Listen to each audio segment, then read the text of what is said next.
เขาว่ามันสืบเวลาไปเรื่อยๆเขาว่าผมเซกเวลาไปแล้วครับเซกไปเปลี่ยนเพลงครับเขาว่ามันสืบไปเรื่อยๆสืบต่อไปแหมอ่ะก่อนเนี่ยใดมานอสถาญาติโยมเหยก่อนในเมื่อเปิ้นบอกว่างก็เฮาก็จะปล่อยละไว้ก็จะเป็นรายการที่มันจะเป็นเทปเป็นเพลงไปเหรอก็เอาเวลาไปขว้างนะเมาะมันก็บ่ใช่ปอแหมปอแหบเนาะสถาญาติโยมถ้าเขาจะกึดไปแล้วก็ถามว่ามันปอแหมปอแหบก็มันก็บ่ได้ปอแหมปอแหบอันใดอ่ะมันก็นั่งอู้บ่ได้ไปกินน้ำเห็ดจิ๊บก็ดีอ่ะ เอาไปกินน้ำเห็ดจิ๊บหนึ่งก็แล้วอ่ะเนี่ยมันก็บ่ได้แหมได้หาบหยังก็จังมันเตอะเนาะรอบที่2นี่อาจารย์สุวัตเปิ้นรับสัญญาณฮืออยู่เด้อครับขอบคุณท่านอาจารย์วิศวัตวรกิจโจนะครับเน้อเปิ้นรับสัญญาณฮืออยู่ก็สถาญาติโยมตะกี้อาตมาก็เอาเรื่องจิปาถะนำมาอู้ให้ฟังม่วนพ่องบ่ม่วนพ่องสถาญาติโยมก็บ่ต้องไปถือไปตือกันเนอะเรื่องไหนมันที่มันจับหูสถาญาติโยมก็ฟังไปมันบ่จับก็บ่ท้าว่ากันเพราะบางทีเฮามันบ่มีในสคริปต์มันบ่มีในตัวอย่างมันบ่มีในสมุดว่าจะปากกันไปเรื่อยๆเก็บอันใดได้ก็ว่าอันนั้นเก็บอันใดได้ก็ว่าอันนั้นมันบ่มีสคริปต์มันบ่มีหยังมันบ่มีการบ้านเก็บมาก็ว่าไปสถาญาติโยมจะไปตำหนิตีเตียนกันเนอะบางทีเนาะเอาไอ้หยังมาว่าลืมเก่าลืมใหม่บางทีมันก็ต้องจำเป็นได้ลืมพ่องเพราะบางทีเขาจัดรายการแตนเปิ้นเขาก็บอกว่าจะเอาไอ้หยังมาอู้พอรายการเขาแตนเปิ้น รายการเขาแตนเปิ้นมันก็เหนื่อยหน่อยนะสถาญาติโยมแต่ว่าเปียงไหนก็ตามมีเวลาแล้วอาตมาก็จะมานั่งอู้กับสถาญาติโยมอย่างเงี้ยเนอะสถาญาติโยมตะกี้ก็อู้ไปจิปาถะกันไปเรื่องผ้าป่ากฐินนะเรื่องอะไรอย่างต่างๆก็เอามาอู้กันละเรื่องเข้ากล่อมก็เอามาอู้กันละตั้งธรรมก็เอามาอู้กันละ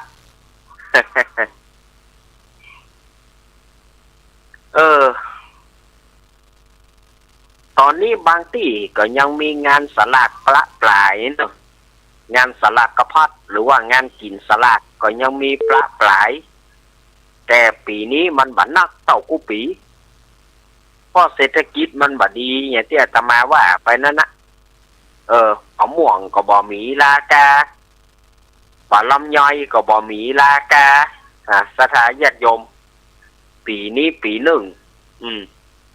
บ่ม่วงแถมปทองย่ำเพราะว่าบ่ทองดินพอจะโถมหัวกันตายมันบ่ได้ขายปีนี้ถ้าคนใดลงทุน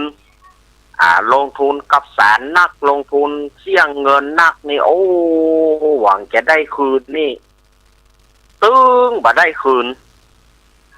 เพราะว่าหยังราคามันบ่มีเปิ้นบ่ซื้อ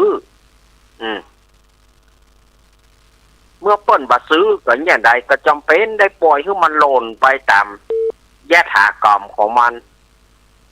แล้วที่เราลงทุนไปก็ไปมีหยังก็ไปค้างไปหล่อหยังมดเศษป่าสะเด็ดเข้าคลองมดเศษป่าสะเด็ดเข้าคลองมาได้สักบาทปีนี้แล้วเรื่องราวต่างๆแถมสารพัดสารเพเรื่องราวไอ้หยังหูโอ้ย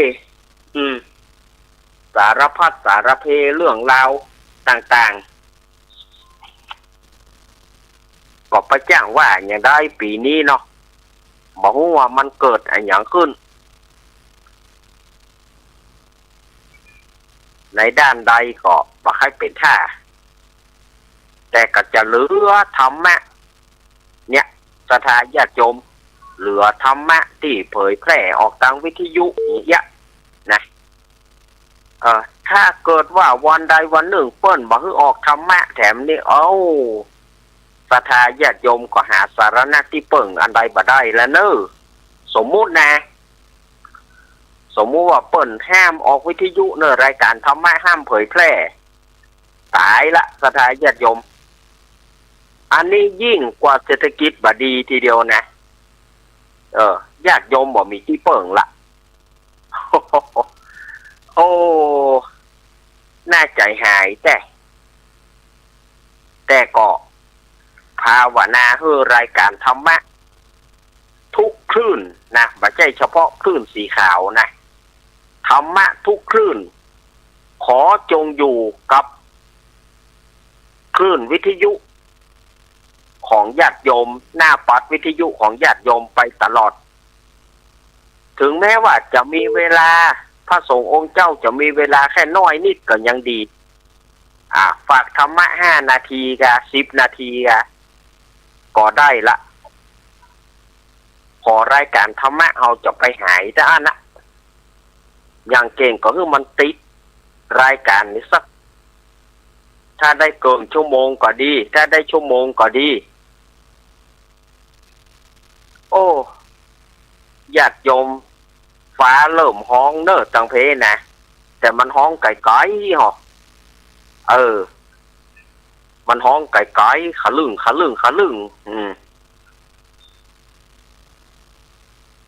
แสดงว่าฝนน่าจะมีอยู่ประมาณเมื่อแรงเนี่ยน่าจะมีอยู่ถ้ามีก็ตกดีๆงามๆเนอะตกดีๆงามๆจะไปเอาลมจะไปเอาบะเฮ็บจะไปเอาฟ้าผ่าฟ้าเพียมาถ้าเอาลมเอาบะเฮ็บฟ้าผ่าฟ้าเพียมาศรัทธาญาติโยมมันจบเฮตรงนั้นนะ แต่ถ้าว่าบ่มีอย่างมันตกมาอย่างกูเตื้อเนี่ยมันตกงามตกดีนะตกเตอะบ่มีลมบ่มีฟ้าผ่าฟ้าเพียบ่มีบะเฮ็บปล่อยมันอาตมาภาพก็ปีนี้นะวันที่11 พฤศจิกาอาตมาภาพก็จะเต็มอายุ57ศรัทธาญาติโยมปีนี้นะอายุจะเต็ม57วันที่11 พฤศจิกาปีนี้มันมาหลังเดือนหยี่เปงเนอะปีนี้หลังเดือนหยี่เปงอายุอาตมาจะเต็ม57จะย่างเข้า58แล้วศรัทธาญาติโยมเฮ้ยโอ้จะว่าบ่เท่าก็เท่านะใจนี่มีเต้าเก่านะใจมีหมอก15-16เนี่ยใจนี่จะอยู่ใน15-16เนี่ยเปิ้นกรอกลับได้บ่ให้เนาะเปิ้นกรอกลับเหมือนเทพนี่นะกรอกลับฟังใหม่กรอกลับเพื่ออายุใหม่นะอาตมาจะหมุนขึ้นมันได้สัก15-16เนี่ยจะเหี่ยวซ้ำเท่ามันเนาะ จะเป็นเบาแหมรอบหนึ่งเหรอ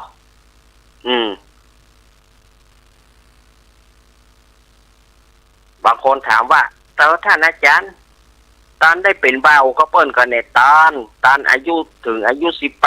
18อายุ19ก็มาเข้าวัดเถียอายุ19ก็มาเข้าวัดเถียอยู่ได้18ศรัทธาญาติโยมป่ะตึก18น้อยแต่กะ18ต้นๆแต่กะนะอาตมาก็มาเข้าวัดเถียเป็นเบาแต่ประมาณ17 ปีปลายเข้ามา18ก็เข้ามาอยู่วัดอยู่วาอย่าตอดประเดียวฮะรวมกันตึงมดตึงมวลนะก็40 ปีพอดีศรัทธาญาติโยมว่ารวมกันหมด40 ภาษาพอดี ว่าประเมินกับเมินเหมือนกันนะ40ภาษานี่นะดูถ้าแถม5 ปีก็จะเท่ากับองค์พระพุทธเจ้าได้อยู่โปรดโลกก็ดูถ้า5 ปีนี่45นี่ก็เท่ากับว่าพระพุทธเจ้าได้อยู่โปรดโลก45ภาษาฮะปานอ่านล้ำเหลือเกินกะเป็นเน้นเนี่ยเป็นเน้นเนาะ32ภาษาแล้วสถานญาติโยมรวมตึงรวมตึงเป็นผ้าขาวรวมตึงเป็นผ้าขาวแห่ง8 ปีอ่ะสถานญาติโยมว่ามันก็40พอดีเอามาเกิดใหญ่เฮาก็เท่าอันละก็รู้เฮาก็เท่าอันละอันเลก็รู้เนี่ยได้มันเนาะสังขารมันเป็นเรื่องยุบหนอมันถึงว่ามีอย่างแล้วมันถึงตึกสังขารเฮาถึงว่าแล้วยุบกระปองท่านนะยุบก็ต้องมันยุบลงก็เหมือนกับร่างกายเฮาถูกแผ่นดินโถมแล้วยุบปองก็คือมันอยู่เข้าปอง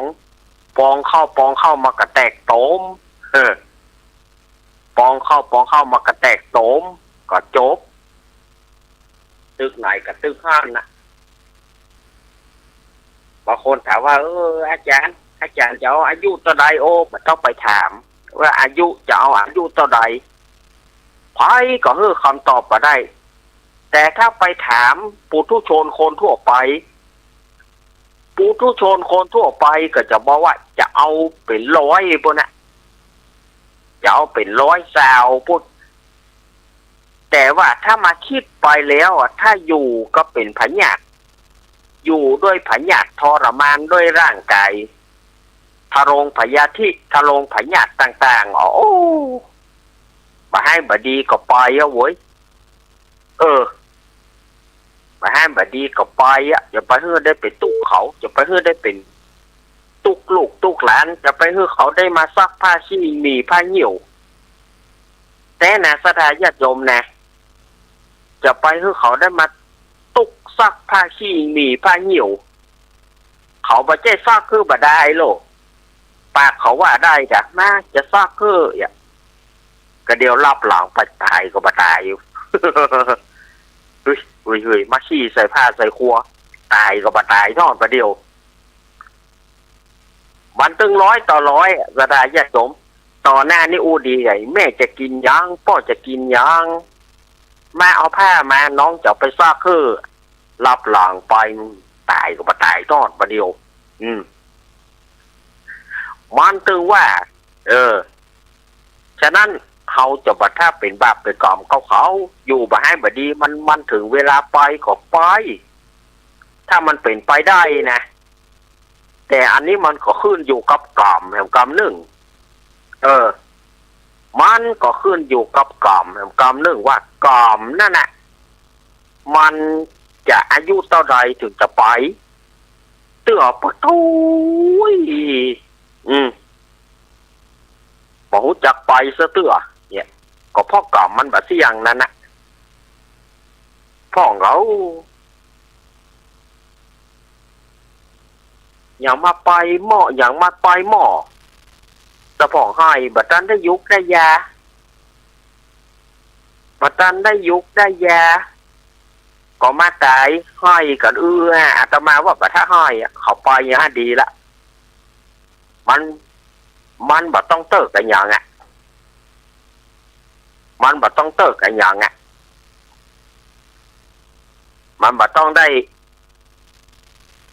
ภาวะพะวงบ่ต้องได้ภาวะพะเวอร์กันอย่างสักอย่างถึงเวลาก็ไปตามยถาเขาก็บอกฮู้ว่าเขาจะอายุเขาจะเท่าไหร่เฉลี่ยแล้วเขาจะอยู่ได้เท่าไหร่บางคนก็บอกว่าไอ้น้อยมันน่าตายน้อยน้อยน่าจะอยู่ก็มันกล่อมป้นตึกตะอันกล่อมมันมาอย่างอันแล้วจะว่าได้ก็ว่าไปได้ ส่วนเฮาก็ต้องรับกรรมกันต่อไป ชีวิตไม่สิ้นก็ดิ้นชีวิตไม่ดิ้นก็สิ้นเกิดขึ้นตั้งอยู่ดับไปไม่ต้องกึดอะไรอย่างนักอันนี้จังความไม่มั่นไม่เที่ยงแห่งสังขารทุกขังความตุกใบตุกบอดตุกอยู่ก็ตุกไปไหนก็ตุกไปได้กินก็ตุกได้กินนักก็ตุกกินนักก็เป็นกัดตุกสปะสปันมีในตุกยันตุกขังตุกตึงกายตุกตึงใจอนัตตามันไม่มีตัวตนดับไปเลยเนี่ยถ้ามันถึงอนัตตาก็คือจบเกมอยู่ตรงนั้นหมดซุยลุย นะบอกอายุได้นักๆเนอะ100 ซาวโอ้ยถ้าได้ถึงขั้นอายุ100 ซาวถ้าสติสโลมดีก็อยู่ได้ดีถ้าสติเฮาเกิดเป็นฝันไปเฟือนเนาะปะตุกเขาแถมตุกใส่ผ้าขี้ฟักผ้าขี้มีผ้าหิวเนี่ยตมาว่าโอ้บ้าบัดนี้ก็ไปอะโว้ยไปอะมันได้ตีแล้วก็ไปโวยถามว่าจะไปไหนไปหูอ่ะเอาบาอาจจะหูได้แล้วว่าหลังแห่งชีวิตหลังแห่งความตายนะสถานญาติโยมว่าจะไปที่ไหนไพ่ก็ตอบมาได้พ่อเฮาก็บอกเคยตายเนาะเฮาก็บอกเคยตายสถานญาติโยมมาถามว่าแล้วจะไปที่ไหนเฮาจะตอบสถาได้อย่างไรเฮาบอกเคยตายถามว่าตายก็ตายนี่มันต้องตายแต่มันจะตายเมื่อใดท่านนะฉะนั้นอย่าอาตมาฝากไว้ติ๊กๆฝากไว้สถานญาติโยมจะไปประมาทในชีวิตเฮาจะไปคิดว่านุ่มอยู่แน่ไปวัดบัดเดียวพอต่อนี่ก็คนเสียแข้งเสียขาสถานญาติโยม มาวัดแต่ละคนนี่นะคนที่จะสมบูรณ์บาดเจ็บแข้งบาดเจ็บขานี่มีไปน้อยส่วนมากนะด้าเดะกับไปปตกปเสี่ยง สมัยตะก้อนแปลงวิหารนี่บักกินตี้หรอกแปลงวิหารนะกว้างเปียงกว้างปูสาดเธอนั่งกับเป็นระเบียบเรียบร้อยมาถึงบัดเดียวนี่โอ้ตัวเก้าอี้ไก่กว้างคิดกว้างบ่มีเก้าอี้ก็นั่งบ่ได้บัดเดียววิหารศาลาก็ดูกีดไปกับทานหันกีดไปทานหูทานตาเพราะอย่างมันมีเก้าอี้เก้าอี้ยาวเหยียดนั่งกันธรรมโมสังโฆเพราะอย่างโคนเฮาเนี่ยเสียแข้งเสียขากันบอกฮู้ว่าบอกฮู้ว่าเพราะอันหยังเป็นด้วยแข้งด้วยขากันนะไปไหนดะเดโอ้ยก่อนหน้าอินดูสถานญาติโยมแต่ถึงขนาดนั้นนะถึงขนาดนั้นสถานญาติโยมก็ยังประมาทอยู่ถามว่าไปวัดก็บ่ไปเด้อบ่ไปจำศีลภาวนาเด้อบ่ไปเด้อนะก็รอให้เท่าแถมปีหนึ่งเอาแถมปีหนึ่งไปบ่ได้แล้วหายเหลือเก่าเนี่ยสถานญาติโยมส่วนมากจะตั้งอยู่ในความประมาทขนาดด้าเดะก็ยังว่าประมาทอยู่บ่ไปเตื้อบ่เท่าเตื้อแล้วโยมจะเอาเมื่อใดจะเท่าอาตมาเคยปรารภกับคนสูงอายุหลายๆคนบางคนก็ประมาทในชีวิตมันบัดถึงเวลาเท่านะอาจารย์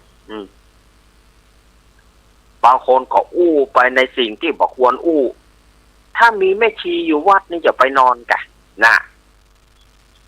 บางคนว่าเคยอู้อีน่ะวัดบ่มีแม่ชีมไปถ้าวัดใดมีแม่ชีนี่จะไปอยู่ห้านน่ะก็แสดงว่าจิตใจลามกอยู่แสดงว่าจิตใจยังลามกอยู่ปัจจัยว่าจะหวังมาวัดเพื่อจะเพื่อหลุดพ้นเพื่อได้ถึงมรรคผลนิพพานปัจจัยยังด้วยกิเลสตัณหา ยังจะสนองด้วยกิเลสตัณหาบางคนอู้นะไม่ชีต้องงามๆนะไม่ชีเท่ากับเบาดูเอาไล่โยมจะมาเพื่ออย่าเอาก็มาเพื่ออย่างถ้าได้หันหน้าไม่ชีก็ดีหรอกอันก็บ่ได้บุญกับละโยมเฮ้ยโยมก็บ่ได้บุญอันใดละอันก็จะเอาบุญในอย่างนำเล่าโยมจะได้บุญอันใดนำเล่าเพราะจิตใจของโยมมันแบบบริสุทธิ์ก็ยังด้วยราคะตัณหาต่างๆนะสถานญาติโยมอาตมาก็ฝากไว้เลยคนเฮานี้จังประมาทลาสาจังเลินเล่อบางคนมาวัดเพื่อหยังมาวัดแล้วก็ตีดีนะบางคนนี่ก็ชอบตีเตียงตู้เจ้าผ้านายก็วัดถึงวัดบางทีมีตู้เจ้าโตนเนนเนี่ย2 โตนก็เปิ้นก็เนี่ยเต่าที่ตะอันนะกะบางคนอันนั่นก็บ่หมดอันนี้ก็บ่ใหม่เนี่ยก็ญาติโยมหันแล้วก็เพี้ยวหีบ่ต้องไปอย่างละบ่ต้องไปจ้ำจี้จ้ำชายอย่างบ่เดียวแหล่งได้พระเนนเหลือน้อยพระเนนแหล่งได้แหล่งเหลือน้อยงั้นน่ะน้อยไปติ๊กๆถ้ามีญาติโยมจ้ำจี้จ้ำชายอยู่ตลอดเวลามันก็อยู่บ่ได้นักนิดเบาหน่อยอภัยคือกันควรบอกก็ควรบอกลูกพระหลานเนนเฮ้ยอันนี้บัดใจว่าแม่ว่าบัดใจว่าอุ้ยว่าเนอันไหนที่มันบ่งามก็เพี้ยวปัดเนลูกเนคนเฮานี่มันชอบเอาใจจะมาคู่เมื่อสมัยตะก่อนมันบ่ได้กินแล้วคนบัดเดียวว่าให้ก็หนีว่าดีก็อยู่แต่สถานญาติโยมให้ก็จะหนีดีก็จะอยู่ฉะนั้นพระเนนบัดเดียวมันก็เป็นพระเนนที่ถ้าจะอู้ไปแล้วก็ยุคทันสมัยจะไปเอาเฮงไม้ป่ามาด่าเขาก็บ่ได้อารมณ์อร่อยบางอย่างที่มันกวนเบรกเขาก็เบรกอันนี้มันบ่ดีเนอะลูกบอกคือเขาเหี้ยบางคนนี่ไปไล่พ่อกูจอกกูแจงแล้วเอามาด่าพระด่าเนนตาเขาตุ้มหันอย่างลูกน่ะก็ตัวหานน่ะก็เปิ้นบ่หานตัวหานก็เก็บเลยไง ตัวหานลูกโจโลเข้ามาอันนั้นเขาตุ้มพอลูกเพราะไกลขว้างคิดขวางตาเขาไปไหนหมดเนี่ยบางพ่องเนี่ยอาตมาได้ยินโจตาบอดตาลมว่ายังอันเลยนะตาบอดตาลมตาบหานว่าหูจักพอไปว่ายังอันมันก็โคนเฮามันก็เกลียดเหมือนกันหมดถ้าจ้างจ้างจ๋าบอกคือเขาลูกเคยหลานเฮ้ยลูกพระหลานเนนอันนี้มันหมางามเนอเก็บเห็นเนอลูกเก็บเห็นเนอหลานบอกคือเขาก็ฟังลูกเขาก็ฟังถ้าเขาไปว่าเขาตาบอดตาลมพลอยมันก็มายอมเหมือนกันน่ะพระเนนบ่เดียวกว่าที่เขาจะได้เขามาโตนหนึ่งที่จะเป็นเนื้อแดดนอแตงดินหินแตงหักเนี่ยที่จะเป็นเนื้อบ้านเดียวเนี่ยน้อยว่าได้เลยว่าน้อยที่สุด นอนนะเขาก็ไปเอาบ้านอื่นมาเอาบ้านอื่นมาว่าก็หนี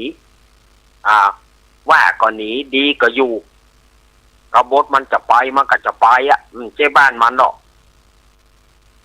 ฉะนั้นนักนิดเบาหน่อยอภัยคือการพ่องจะไปเข่งล้ำไปเขาเป็นคนใหญ่เรื่องของวัดของวาอันนี้เอาจริงๆนะเรื่องของวัดของวามันเป็นเรื่องของตู้หลวงเรื่องของเจ้าวาดรองเจ้าวาดผู้ช่วยเจ้าวาดเปิ้นจะจัดการคนเดียว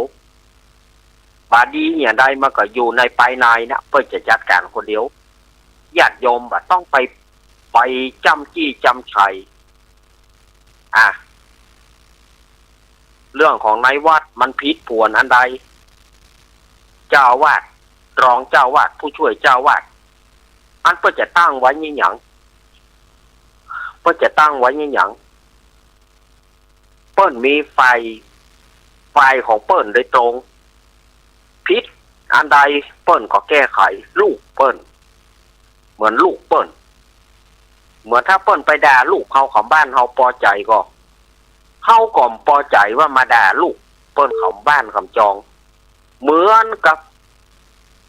เปิ้นอยู่วัดอยู่วาเปิ้นปกครองกันได้เขาไปด่าลูกศิษย์ลูกหาไปด่าลูกวัดเปิ้นก็พอใจเหมือนกันฉะนั้นอันไหนคือมันปออันนั้นนะญาติโยมอาตมาฝากไว้เนอะบางทีอันอย่างที่มันงามบ่ดีอันใดที่บอกได้ก็บอกแต่จะไปเกินเลยเพราะว่าขอบเขตเนี่ยมันเป็นของตู้หลวงขอบเขตเนี่ยตู้หลวงเปิ้นบ่ได้อยู่เปิ้นก็จะมอบเพื่อรองเปิ้นก็จะมอบเพื่อผู้ช่วยจัดการไปสิ่งไหนที่มันบ่ดีเกี่ยวกับวัดเนี่ยรองเอาบ่อยู่เจ้าวาดเอาบ่อยู่ผู้ช่วยเอาบ่อยู่มันบ่ดีเสี่ยงตี้เสี่ยงต่างก็บ่นั่นก็เสี่ยงปัญญาหนอเสี่ยงปัญญาหนอละพ่อแม่อันนั้นก็จะฮื้ออยู่หรือว่าจะฮื้อศึกบางคนนี่ไล่มันสิเขียมันบ่ดีตู้เอามันอยู่อีหยังก็ตู้เจ้าเปิ้นก็น้ำท่วมปากเปิ้นก็หารความดีก็เน้นบางทีบางสิ่งบางอย่างเน้นมันก็หายตามภาษาของมันมันก็ต้องมีพ่องย้อนก็ดึงตึงก็พรย้อนก็ฮื้อดึงตึงก็ฮื้อพรมันตึงล้ำไปก็พรลงพ่องมันย้อนไปก็ดึงขึ้นมาพ่องเอาฮื้อมันจะไปเอาเกินเขาไปถ้าอย่างตู้เจ้าพระเนรมันอยู่บ่ได้วัดมันแหล่งใดแหล่งจะห่างอยู่หั่นล้อมปอมถ้ามันห่างแล้วก็มดปัญญาหนอแล้วเนอะก็นั่นน่ะกับตัวภายตัวมันสวีวีสวีวีเก็บเสื้อผ้ายัดใส่กระเป๋าลาแล้วหนอบ้านเก่าเนอะฉะนั้นบางสิ่งบางอย่างศรัทธาญาติโยมเฮ้ยควรสิ่งไหนที่เราจะพออารุมอร่วยได้ก็อารุมอร่วยไปบางคนเนี่ยจะมาไปได้ยินเนี่ยมันบอกม่วนบางทีว่าตู้เจ้าพระนายเหมือนบรรนับบ่ถือแห่มูนี่วอกมูนี่มันบัดใจสำนวนมันบัดใจล่างดีจะดีว่ากับพระเนรถึงแม้ตัวจะมีอายุนักกระจ้างแต่ตัวเป็นเจ้าบ้านเข้ามาแต่มันถึงพออย่างละมันพอจุดที่จะว่าคือเปิ่นนะมันดูจุดนั้นนะเข้ามาเนี่ยมันมาดูอย่างสักอย่างแหละมันจะว่าจะดูวันนี้นี่วัดวาอารามเขาเหืองไปก่อขาดเหลืออันใดหามันถึงพอรถตามันถึงไปพออย่างพอใบไม้เนี่ยไปพอใบไม้พ่องไปพอขี้โคพ่องไปพออย่างหั่นขี้โคเนี่ยเอาพอขี้โคแล้วพอแห่มูเนี่ยตึมเนี่ยตายอย่างลูกก็เปิ้นก็กวาดทีมตายของมันโลนก็ของมันโลนอย่างนี้อย่างใดมาของมันโลนก็เข้ากวาดมาก็โลนตะก้นก็ก้อยมันได้นักก็เปิ้นจะจัดการคนเดียวตู้หลวงเปิ้นจะสั่งการคนเดียว ถึงเวลาตู้หลวงเปิ้นหูเปิ้นจัดการคนเดียวเน้นเพียวนี้เนอตู้หลวงเปิ้นมีบัญชาคนเดียวศรัทธาญาติโยมบ่ต้องไปบัญชาตัวเปิ้นเนี่ยอาตมาเป็นขอเป็นตัวแทนที่ปากเถอะหน่อยอาตมาขอเป็นตัวแทนที่ปากเถอะหน่อยเกี่ยวกับบางคนมันจ้ำจี้จำชัยพระเนนเข้าบางวัดบางวาบ่มีเนนสักตนบ่มีเนนสักตนล่าขอลูกไปบวชลูกก็บ่ไปขอหลานไปบวชก็บ่ไปเพราะหยังเพราะเฮาไปจ้ำจี้จำชัยเปิ้นจะไปจ้ำจี้จำชัยเกี่ยวกับพระเนนถ้าหมู่นี้ออกไปแล้วหมดลึงแล้วก็อันนั้นก็โนเวสเวิร์นเวอร์เนอตัวภายตัวมันเนี่ยถ้าเอาจ้างอู้จ้างจ๋านะพระเนนมีอย่างเขาตึงฝันของเขามีขนมขั้นเนะฝันกันไม่ออกเอาไปกินเขาตึงลองไปว่าเขาพิจัยวันใครกิน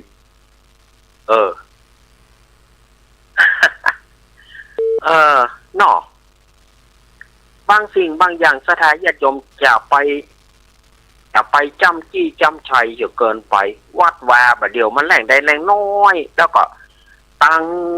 งเปิ่นก็เต็งตังวัดตังวาเต็งตู้หลวงเจ้าวัดกดดันกันถ้ามาขืนกดดันอย่างอี้เนี่ยมันก็อยู่บ่ไหว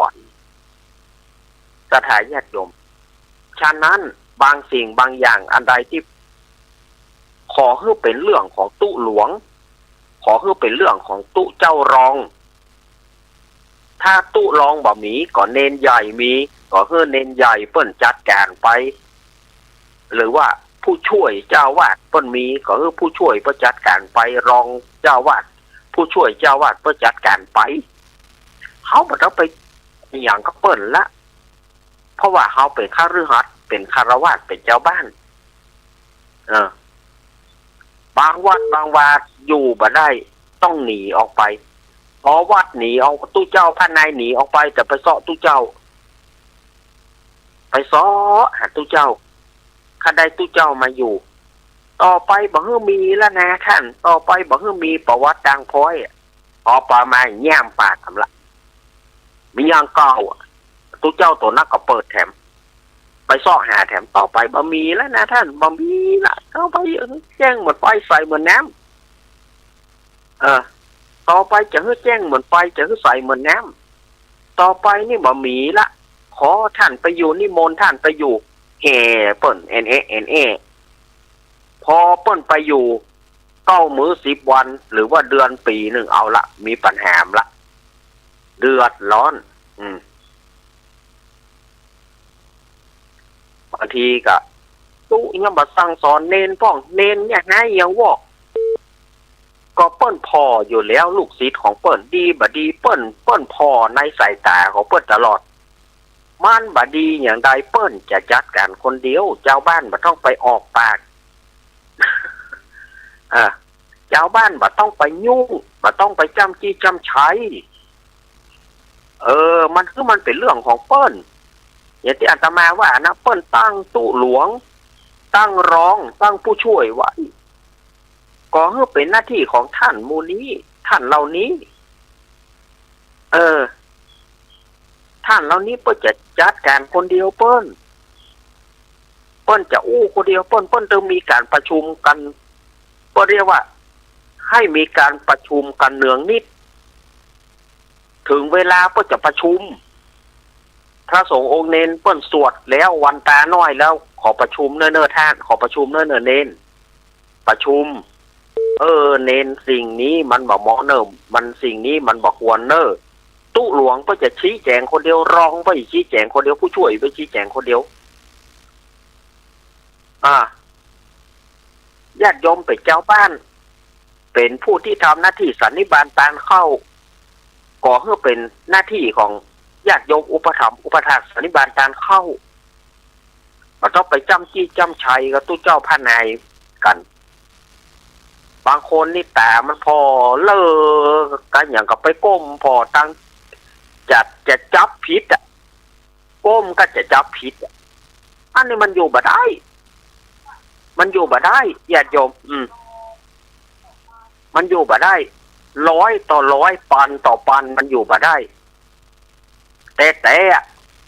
100 ต่อ 100ปันต่อปันมันอยู่บ่ได้ถ้าขืนไปจ้ำจี้จ้ำชัยก็ไปกดดันเนี่ยบางคนเนี่ยโอ้ยจะต้องเอาพระเนนอยู่ใต้บังคับบัญชาบางคนไปเป็นพ่อหลวงบางคนไปเป็นพ่อหลวงไปเป็นหยังใหญ่หรือตู้เจ้าหลวงกันมาบังคับมาบัญชาเรื่องนั่นเรื่องนี้มาบัญชาเรื่องนั่นเรื่องนี้มาชี้แจงเรื่องนั่นเรื่องนี้ตุพระยังอันตุพระอย่างนี้ก่อนในวัดมันไปเขตของเปิ้นก็คือมันไปเขตของเปิ้นไปเจ้าบ้านมีการปกครองของเจ้าบ้านก็ปล่อยให้เป็นหน้าที่ของท่านไปวัดก็เป็นหน้าที่ของตู้หลวงเป็นหน้าที่ของรองเป็นหน้าที่ของผู้ช่วยเพื่อจัดการไปบาต้องไปจ้ำจี้จ้ำชายเปิ้นสถานเย่อเนี่ยแต่มาฝากไว้นะมันบะจมก็อดจมมาได้จมไปนักเขาก็จังจมไปนักเขาก็จังแห่พี่บ้านะยังว่าเขาอยู่นะแต่ที่ว่าเปิ้นว่าก็ถูกก็หน่อยย่อมว่าได้นะดอกห่าพี่บ้านะจมคนเดียวอย่าด่าเขารับหลังไงนะแต่มันถึงนักแก่พ่องนะก็มันบะจมก็อดบะได้นั่นนะน้อยหูน้อยหานแต่น้อยอู้นักบะได้น้อยกัดอกตึกตะอ่านนะน้อยจะบ่อู้แหมละน้อยอันนั้นมาว่ะน้อยไอ้มาว่ะน้อยไอ้โบอ่ะแม้วันนี้บ่มีละครเนี่ยสถานญาติโยมบางอย่างเนาะอันนี้อาตมาก็ฝากไว้เนอะสถานญาติโยมปัจจุบันอาตมาบ่ได้ระบุวัดไหนนะอาตมาบ่ได้ระบุบ้านไหนนะอันนี้ว่าโดยรวมบางที่บางแห่งมันมีอย่างอี้บางที่บางแห่งมันมีอย่างอี้บางที่บางแห่งมันมีจะไปให้มันได้มีสถานญาติโยม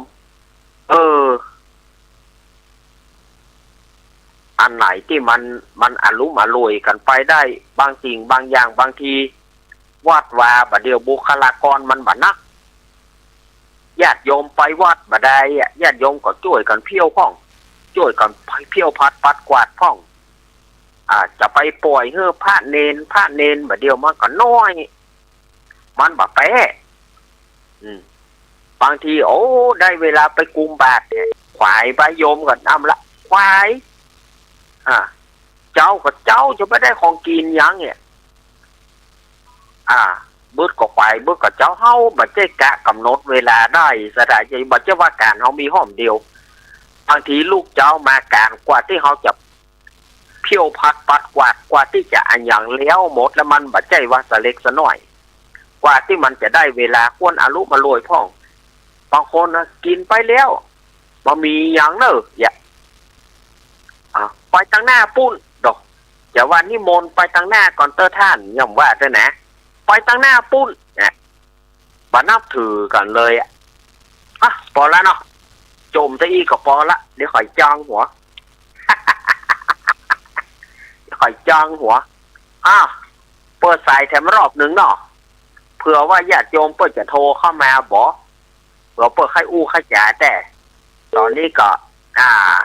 4:43 นาทีอาตมาจะเปิดสายเท่านั้นรอบเนอะถ้าว่าถูกใจที่อาตมาอู้ก็กดไลค์กดแชร์ให้กับเนอะถ้ามาถูกใจก็เลี้ยวไปถ้าถูกใจก็กดไลค์กดแชร์ให้ตัวเนอะอาตมาจะเปิดสายให้แถมรอบหนึ่งเนาะ083 761 1775 0837611775อ่ะอู้ไปกันเนาะว่าหูดังตานขึ้นติ๊กๆนะสถานญาติโยมอากาศมันเปลี่ยนแปลงเนาะเฮาบ่เปิดแอร์ก็ร้อนเฮาเปิดแอร์ก็เย็นเกินเนี่ยมั้งอันนี้ขนาดป๊อป27แล้วนะ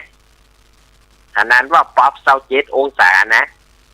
ยังว่าถือว่าใจลู่เย็นอยู่อู้ไปจะเริ่มเป็นวัดอยู่เอ้ยสังขารมันไม่มั่นไม่เที่ยงสังขาราอนัตตาสังขาราอนิจจามันไม่มั่นไม่เที่ยงเนาะอ้าวใครจะโทรหาอาตมาโทรได้เลยเนอะ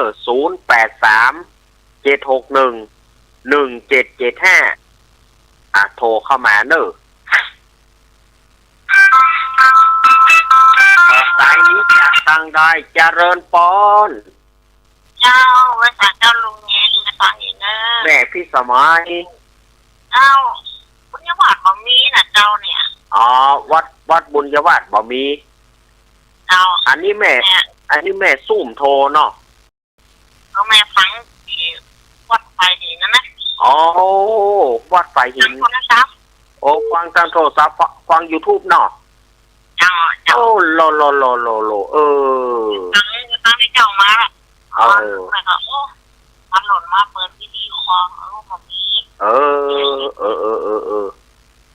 ถูกใจดีถูกเน้นหวานที่นั่นน่ะถูกที่เนี่ยถูกใจแต่แม่เฮ้ยมันบางสิ่งบางอย่างเฮาบ่เอามาโจมอีนะมันก็กับอกกับใจเหมือนกันลูกแม่เฮ้ยเจ้าถูกบางสิ่งบางอย่างเฮาก็ขอโจมเมียพ่องนะจมก็เป็นแต่ที่จมมีการบาจมก็เป็นแต่ที่จมนะเนี่ยจมมันก็หลงอกเหรอจมแล้วมันก็หลงอกหลงใจแล้วลูกแม่เฮ้ยเจ้าแม่นโมทนาเลยนะแม่ยินดีแม่พี่สมัยเนอะเจ้าแม่เป็นกำลังใจเด้อแม่เกี๊ยมข้าวต้มขนมไว้ล่ะเจ้าแม่เกี๊ยมจะไปนอนวัดวันค่ำเลยไปนอนวัดเนาะอนุโมทนาบุญเนอะเจ้ามดหัวสายก่อนเนาะเอาได้มานอนชุดหัวสายแล้วเนาะครับอดเอาไปถึงเย็นนี้เนาะแม่งวกไม้เนาะครับเจ้าไว้สายเจ้าลูกเนอะแม่พิสมัยบ้านนางแลนี่ลำปางเปิ้นพอ YouTube เปิ้นฟัง YouTube วัดไฟหินอนุโมทนาเนอะYouTube เนาะความจริงญาติโยมที่เดือดวิทยุบดังถ้าว่ามีโทรศัพท์แบบเขียเนี่ยโทรศัพท์สัมภาษณ์เท่าเนี่ยมันก็ได้ง่ายถ้าเข้าเว็บเอาก็ได้ยินอาตมาละถ้าเข้าเว็บก็ได้ฟัง YouTube ก็ได้เข้า YouTube ก็เข้าวัดสายหิน2หรือว่าจะเข้าจะเริญปอนสักรอบเหรอใจจะล้ำแม่ไม่ได้วันเจ้าแม่ของผมมีเนอะเค้กเป็นโต30 กระเทียมร้อนจังส่วนอยู่เนี่ยได้กินก็ได้กระเทียมร้อนนะมันนึงก็ด้วยศรัทธาบ่อารมณ์อร่อยกันนะแม่มันอย่างเงี้ยตุเจ้าพระนายมันอยู่บ่ได้เดี๋ยวนี้เหลือ2 นะมันอยู่มันอยู่บ่ได้ถ้าว่าเจ้าบ้านตามใดที่เจ้าบ้านไปจำจี้จำชัยนี่นะเจ้าบ้านบ่อยู่ส่วนของเจ้าบ้านนี่นะมันอีดนะถ้าเจ้าเขาไปนอนนั่นไปบวชเขาจะนอนได้ก่อนเนาะมันบ่มีแม่ขนาดจะมาเฝ้าตุเจ้าพระนายบางทีเปิ้นขอมาเฝ้าเขาตึงยอมบ่มาเนี่ยแม่เฮ้ยเนี่ยมันบ่จมก็อดบ่ได้อย่างว่านะบางทีขอโจมถูกเน้นว่านะนับถือผ้าเหลืองนับถืออย่างเงี้ยป่ะเปิ้นว่าบ่นับถือตู้พระนับถือผ้าเหลืองบ่นับถือกองเฟืองก็ขอนับเม็ดเข้ากำโบราณเปิ้นว่าอย่างอี้นะถ้าว่าคนเมืองคนบอกว่าคนเมืองน่ะกะ ไปฟังคำนะเรียกว่าเปิดหัวก็เอาที่ตรงกันเนาะก็บางทีก็ไปจำที่บางทีมันเป็นพระเนนตังเจ้าเขาบางทีเปิ้นบางทีเปิ้นเต้ก็เปิ้นก็เต้ตามสเต็ปของเปิ้นนะ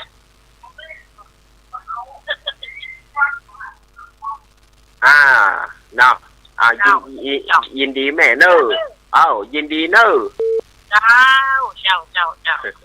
ไปสะเจ้าบางทีพระเนนมันเป็นเจ้าเขาเอาเปิ้นมาฝึกก็เปิ้นได้ตะอ่านนะมันจะนักกว่านั้นจะคือเปิ้นถ้อยชัดคำเหมือนคนเมืองเฮามันก่อบาใจเปิ้นเตะได้ตะอ่านก็บอกควรจะไปว่าคือเปิ้นนะบางทีก็เปิ้นได้ตะอ่านบางทีพระเนนบัดเดียวพระเนนคนเมืองเฮาเนี่ยเตะได้ซะใดก็ซ้ำดีเขาจะไปฟังนะมาหูเขาไปฟังกำบ่หูมันก็บ่หูไปตลอดถ้าเขาตั้งจิตตั้งใจฟังดีๆฟังทีจะเตะอย่างใดเขาก็ฟังออกเพียงแต่ว่าเขาฟังด้วยว่าจิตใจเขามันบัดคอยจะจับผิดเปิ้นน่ะคอยจะจับผิดว่าพระเนนนั่นเตะอย่างนั้นเนี่ยถ้าไปฟังอย่างอ่านนายโยมบ่ได้อานิสงส์อาตมาว่าไว้เลยถ้าจะคอยก็ไปติไปต่อยนี่นะฉะนั้นบางสิ่งบางอย่างจะไปติไปต่อย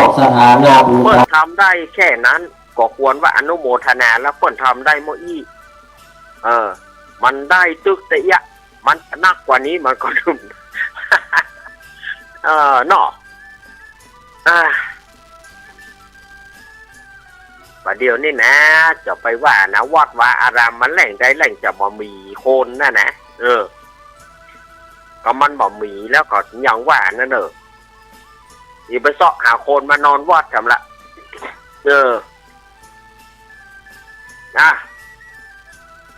วันนี้อาตมาอู้อย่างผิดไปขอสุมาอภัยญาติโยมบางทีก็ว่ากันไปพ้องบอกว่ามันก็บ่ม่วนบอกว่ามันก็บ่เลี้ยวใจอู้ไปคือมันเลี้ยวใจเหี้ยอาตมาคงบ่ฮับแล้วเวลามันน้อยละหมดเวลาพอดี